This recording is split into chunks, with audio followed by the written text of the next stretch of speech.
There's speculation about racial disparities in Colorado's justice system, but tonight we have actual hard numbers. A hard choice for the incoming president, whether to roll back a landmark land designation in the West or listen to the Coloradan on his transition team who helped get it done along with President Obama. Service honored today, twice over, a gift for the family of a fallen trooper, and a veteran without family is not without a funeral befitting his service. Then, ancient lights in one corner of Colorado extinguished. All that is next.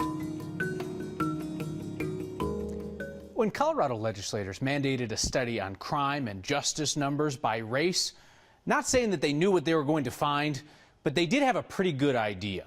Now those numbers are in hand, and they confirm Colorado has a problem. The solution, that's not in the study. There are two ways to look at justice. We're not critical of the report. It's a start. You can look at justice as a system. You need to drill down deeper. Or you can look at justice as an ideal. It is not ideal that the state's first such report on race and the justice system shows that blacks in Colorado, while just 4% of the population, make up 12% of the arrests, or that they're more likely to be sentenced to prison than whites and Hispanics who are arrested for similar crimes. Democratic State Senator Rhonda Fields says she knew that when she pushed for the study. I'm not surprised, but the data just verifies the feelings that so many people have in our community about race and policing. So it just kind of validates what we kind of already knew. She wants to look deeper at the causal factors, the economy, job opportunities for minorities, issues beyond the one that often makes the headlines. We in the Denver Police Department realize that there is an issue, and there's clearly a disparity issue in the justice system. But that doesn't necessarily translate to the police are racist, and oftentimes that's how it immediately gets translated. DPD also acknowledges that the system of justice is not always meeting the ideal of justice. We got to look a lot deeper at all of these issues. State legislators will have that information in front of them for the purpose of lawmaking when they return to the Capitol January 11th. President Obama's controversial decision to set aside more than 1 million acres of land in the West as national monuments this week has Native American tribes cheering and has conservatives frustrated. They're hoping that incoming President Donald Trump and the Republican Congress will reverse that decision. Well, not if one member of the Trump transition team has anything to say about it. He helped the tribes make this happen, and he spoke with our Steve Steger. For those of you not acquainted with this view, first, the logistics. If you're heading out toward the Four Corners, so you're driving out toward Durango and Cortez, you'd cross over then into Utah if you're heading west. That's how you get to the brand new Bears Ears National Monument, 1.35 million acres in southeastern Utah. The land is sacred to a group of Native American tribes, including the Ute Mountain Utes, represented by their attorney, former U.S. Attorney Troy Ide. Some scientists think it's the most ecologically intact area in the entire lower 48. But today, a lot of folks are wondering if the incoming Trump administration might reverse the move. Our Brandon Ritteman asked the then candidate about public land this summer. The federal government owns 47% of the land. Right. Is that too much? Well, I'm going to look into that, and it's a question I get asked an awful lot out here, and I'm going to take a very serious look at that. Do you see any risk going forward with this designation with a different administration in the White House?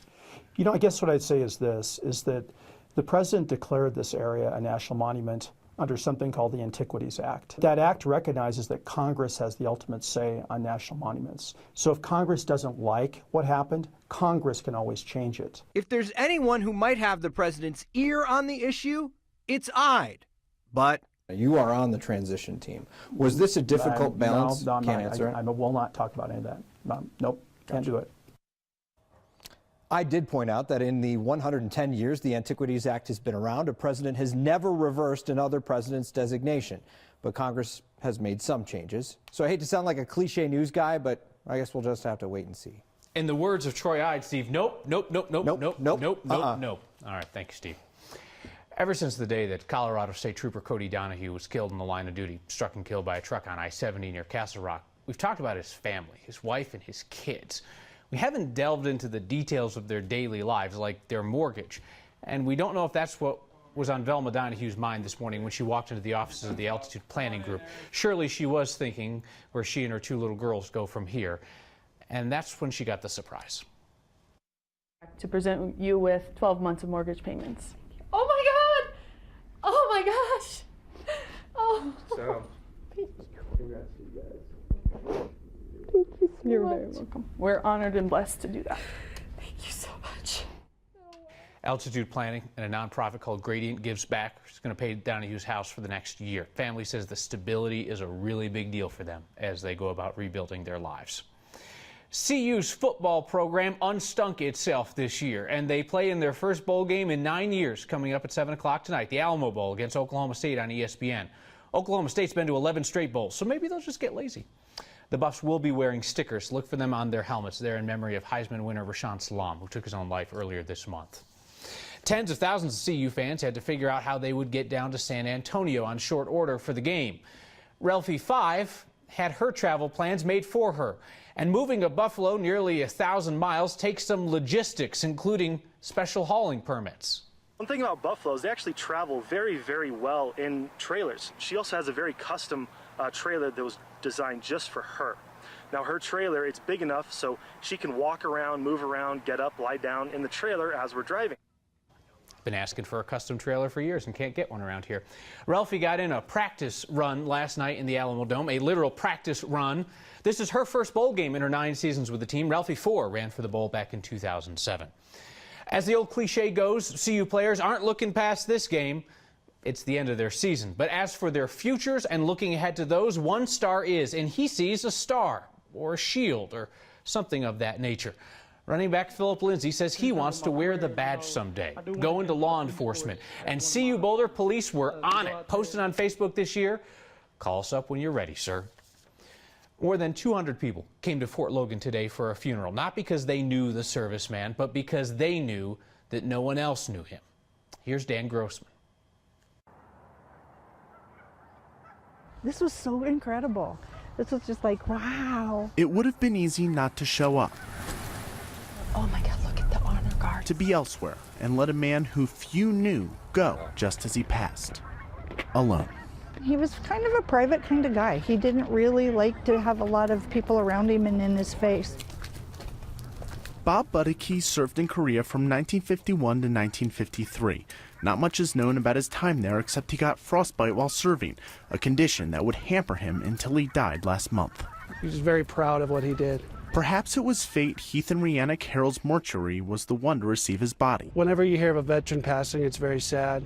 But in this circumstance, this is a Korean War veteran who had zero family left to support him. The Carrolls may not have known Bob, but they knew many like him. The first thought was, it's very sad. The second thought was, okay, what can we do to help? That's why it was not by duty but instinct that they paid $6,000 to give a man without a family a burial and a resting place. I believe that every veteran who serves our country deserves this burial or a burial at a national cemetery. Those people need to be taken care of when they come back from war and when they pass away. He would have been very honored to see the kind of display that came forth today. As his nurse, perhaps Renita Henson knew Bob best. He was a very, very special guy.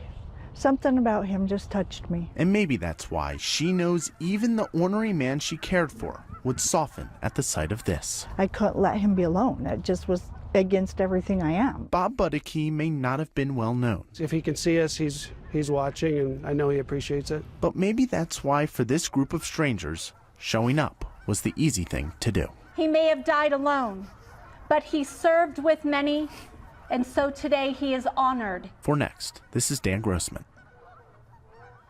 This happens more than you might think. Strangers stepping in to help a veteran receive a proper final tribute. The Carrolls say it's the 5th time they have been able to give a vet this last gift. Rocky hits a record, raising the question, just how many people can you pack in a park before it becomes unnatural? Speaking of, it's going to be 60 tomorrow, and I can't find where I put away my jorts. Preparing for a new year in politics. We see what happens when Republicans govern. Look at Kansas. Oh, snap, Kansas. You gonna let them do you like that? Fear not. Our political predictions for 2017 also include a heaping helping of Kelly Maher's conservatism for balance.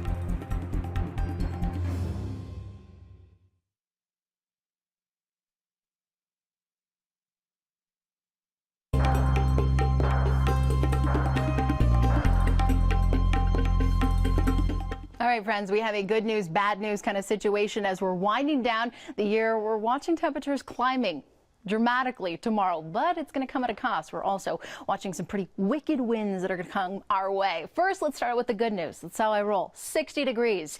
You heard me. Partly cloudy skies, nice and warm across the metro area. If you live in the foothills, however, it'll be just a hair cooler, and you probably won't be able to enjoy the balmy weather because you're going to be dealing with those gusty winds. Still, out to the west, 30s and 40s for daytime highs, 60s lining up the eastern plains. As far as the winds go tonight, not too bad. By tomorrow morning, they're picking up 40 to 50 miles per hour toward Estes Park and Allens Park. And then once you get toward 5 o'clock in the afternoon, 6 o'clock in the evening, 50 mile per hour speeds from the Red Feather Lakes south toward Idaho Springs. We're going to be watching those winds coming off of the foothills and onto the plains. For folks out there in Boulder as well as Longmont, get ready. They're coming your way. A bit of a mountain wave cloud setting up shop across the northern metro area tomorrow, and maybe a little bit of light snowfall toward the San Juan. So if you're getting a jump start on the holiday weekend, I don't anticipate any kind of weather slowing you down. Traffic might be a different story.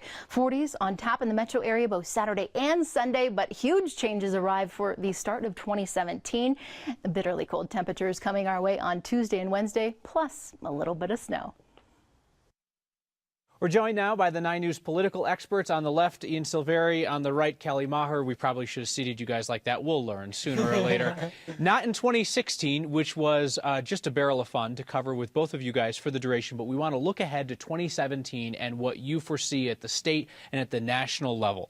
Legislative session starts very shortly. Ian, what do you predict here on the statewide level? Well, we've got split chambers once again. John Hickenlooper, Democrat, House controlled by 37 Democrats, Senate controlled by 18 Republicans. It's a 5-seat majority in the House and a mere 1-seat majority in the Senate. So that makes life a little difficult for the Republicans over there and a little easier for House leadership in the House to make sure that the things they want to pass, pass, and the things they don't want to pass, don't pass. I think that one issue we're going to have to address is the Obamacare and the health care issue here at the state level, particularly because we're seeing that now that Republicans have taken over the House, the Senate, and have the presidency, the political will finally exists to actually repeal and replace the failure that was Obamacare. And so I think that every legislator, left and right, is going to have to learn about health care quickly and efficiently. We will not be making predictions about the national political scene in 2017 because we've learned our lesson. We will simply here offer forward-looking observations. Your forward-looking observations for national politics in 2017. Look, this is an opportunity for Republicans to lead. I'm very excited about that. I think that we're trying to find compromise on a host of issues.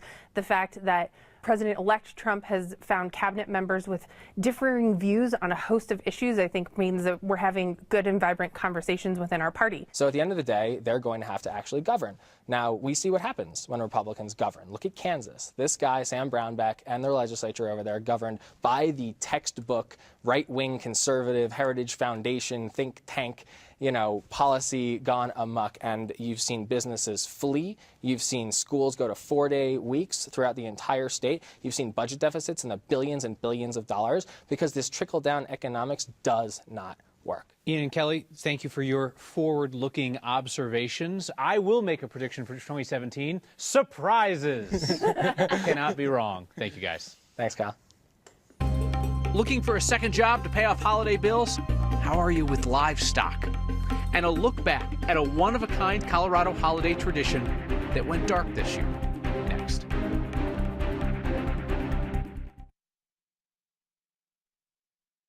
Stock show's a week out, and they're still hiring. Perhaps it isn't that easy to find people who are friendly, hardworking, and not afraid to be both those things while cold. But wouldn't it be cool to tell your kids and grandkids someday that you worked the National Western Stock Show?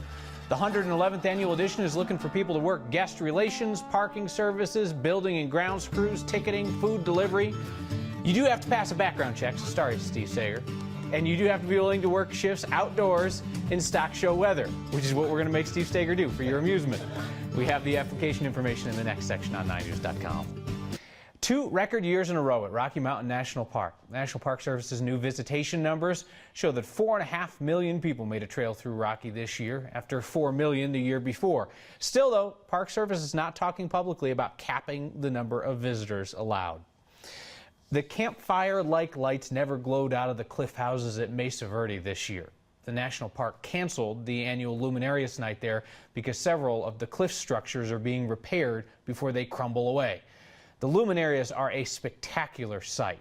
We thought it was worth taking a look through the lens of photojournalist Chris Hansen at the last one. They are decorating a home for the holidays. And ideally, we don't want any of the lanterns to show. We just want the illumination. Not theirs, not anyone's. For the last 700 years. Spruce Tree House is considered the best preserved cliff dwelling that people can visit. And most of those visitors come to Mesa Verde during the summer. We have a little bit of a challenge this year in that since the site is closed, we're offering a different viewpoint from above. A different crowd comes out for the Luminarious Festival in early December each year. Kind of a locals event, and there are a lot of people see other folks who they know, a lot of families, and I think it's an opportunity for people to relate to this place as a home. The home of the ancestral Pueblo people who lived here for about a century in the 13th century and then left. Okay, team. For reasons still unknown. Now we get to wait till dark. The reason people come to see the Luminarias is as clear as night. There's something about the night that is soft and gentle and soothing.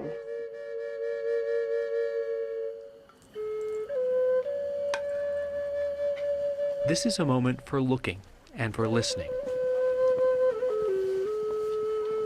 Let's spend the rest of our time here doing both.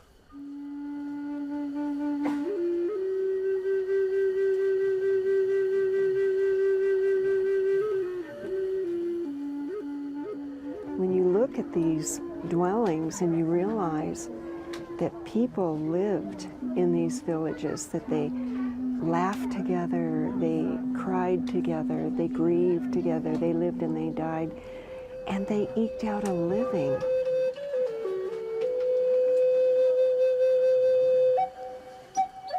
I think it's overwhelming to most people, and it gives them, I believe, a sense of hope. A sense of hope and a sense of vision that no matter how bad things may get, that there is hope and that there is a vision for survival and even for thriving.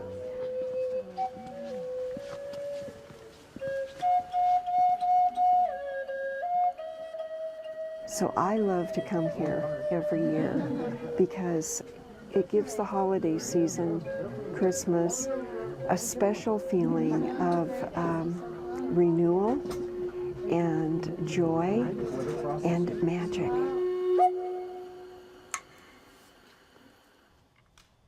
As high class as that was, the local link between a lost chainsaw, a hoverboard, and an enormous pot-smoking banana. Next.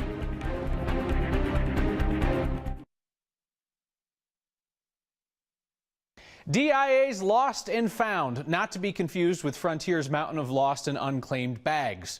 DIA says this year travelers lost 45,000 items there. 45,000. The weirdest things lost in 2016? A wok, a blender, a chainsaw, a hoverboard. Somebody lost a 70-inch TV. What are you doing at the airport with a 70-inch TV? Okay. Next, profile DIA's smorgasbord of lost and found the week the show premiered when that little teddy bear went missing and the airport went on a mad search to find it, and the 45,000 items, alas, it was not found. But a DIA spokesman says a 6-foot-tall Rastafarian stuffed banana was found. So if you're missing that, it's at the airport's Lost and Found. Tom writes in noting Ralphie, the CU mascot, is an American bison and not a buffalo. Well, Tom, President Trump says that we're going to say buffalo again, so that's what we'll say here. J.R. Russell in from Dallas says, keep your edge. Great stories tell themselves. Can I watch you on YouTube? You can. We have our own YouTube channel. You can see full shows or watch them here on TV. Next time.